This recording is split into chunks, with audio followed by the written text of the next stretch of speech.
Online Marketing BA 375. In this video, we are talking about Chapter 5 from the Digital Marketing Analytics textbook, or audience. So our audience analysis. So how do we analyze who our audience is? Our digital audience helps us plan our targeted marketing goals. So we want to keep information about them. We know that our customers are well informed, they're tech savvy, and they have high expectations for our company. If they come to our website and can't find what they need, they're going to leave. If we target our marketing to them and add personalization, then we can add value from our customer perspective. So in our example, Google keeps track of how we search, what we search for, and how we interact with those results to give us better searches in the future. If I searched for something and you searched for something, our search results would be different because Google tries to personalize the results based on how we have behaved in the past. So the textbook talks about our digital audience by using the word audience to talk about all the different ways we need to analyze. So A, who is our audience? U, an understanding of our audience. What is our audience's knowledge and attitude about our brand? And how do we measure that? What are their demographics? Age, gender, education, salary, geographic location? What is their interest in our brand and our products? Why did they come to our website in the first place? What is the environment are they using? Do they interact with us on mobile? Do they interact with us on our website? Do they interact with us on social media? What are their needs? Do they need all of our products and services? Just a few of our products and services? What personalization or experiences add value for that customer? Does that customer prefer to engage with content? Do they interact with sales and discounts? Do they spend more to get free shipping? Do they always spend enough to get free shipping? Then they're motivated by free shipping. That's an experience that adds value for them. And what are their expectations, either stated or unstated? How do we collect information about our audience? So Facebook is the largest source in the world of consumer activity, interest, opinion, attitudes, and values because we provide that information to Facebook. The information that we put out, Facebook stores and collects and uses as a marketing tool. When we do an audience analysis, we're looking at the data available across all of our platforms and tools. So we look at all of the different ways that we can use our information to create a better experience from them. So we do our digital strategy development by determining what our audience wants and then developing a strategy to meet those needs. Does our audience want sales? Do they want new products? Do they want free shipping? Do they want videos? Then our content strategy development to optimize our content across channels and our social media platforms. What kind of content does our audience interact with? What kind of content do they share with others? What kind of content do they engage with? Then we can use that to develop our engagement strategy. How do we increase that level of engagement? If they always engage with video content, then we know that we need to make part of our content strategy and our digital strategy is to create more video content.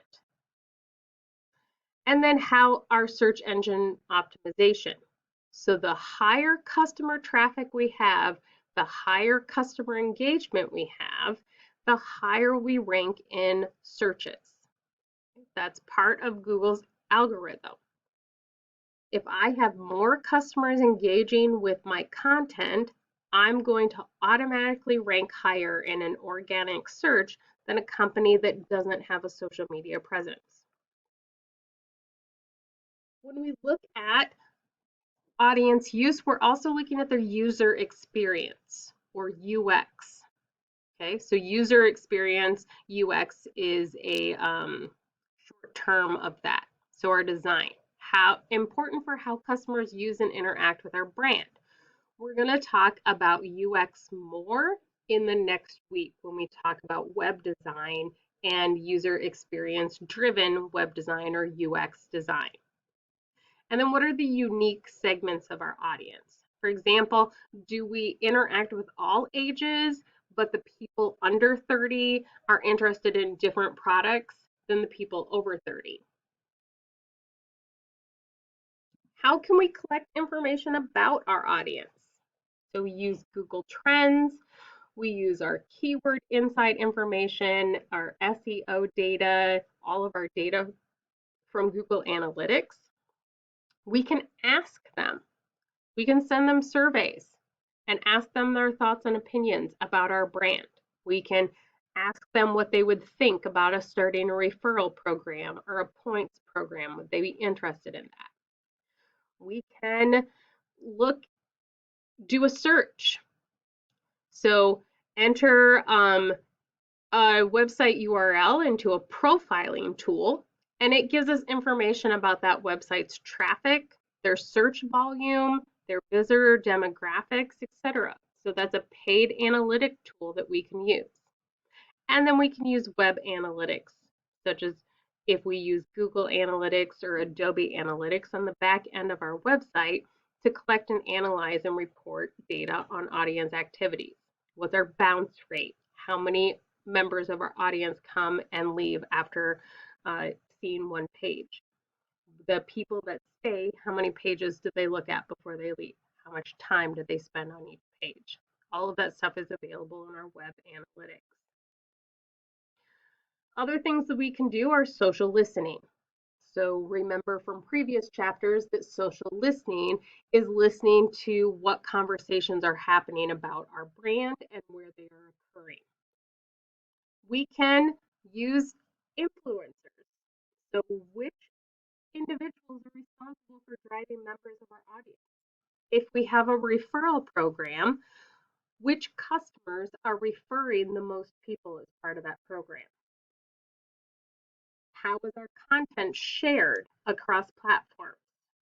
So if we have a commercial and that commercial is available on YouTube, how many people are going to YouTube and sharing it with their friends and family on various social media?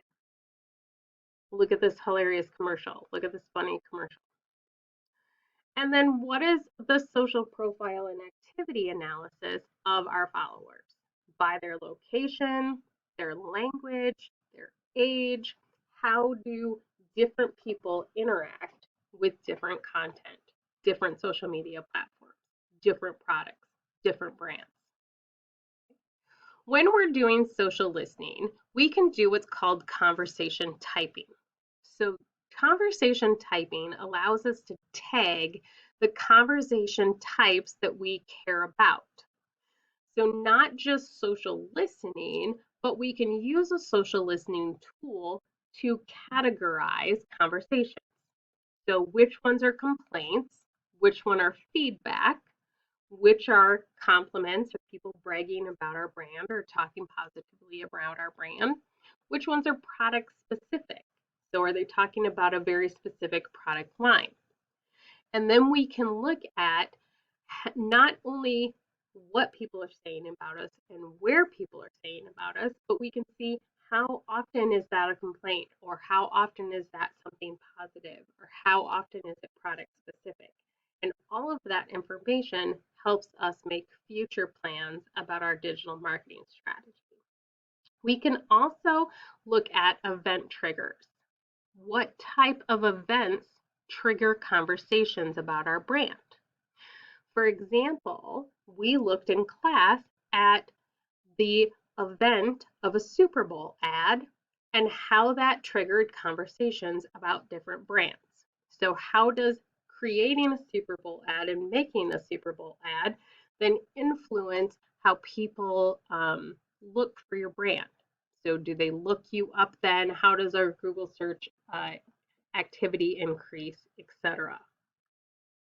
And that is the end of chapter 6 from our digital analytics textbook.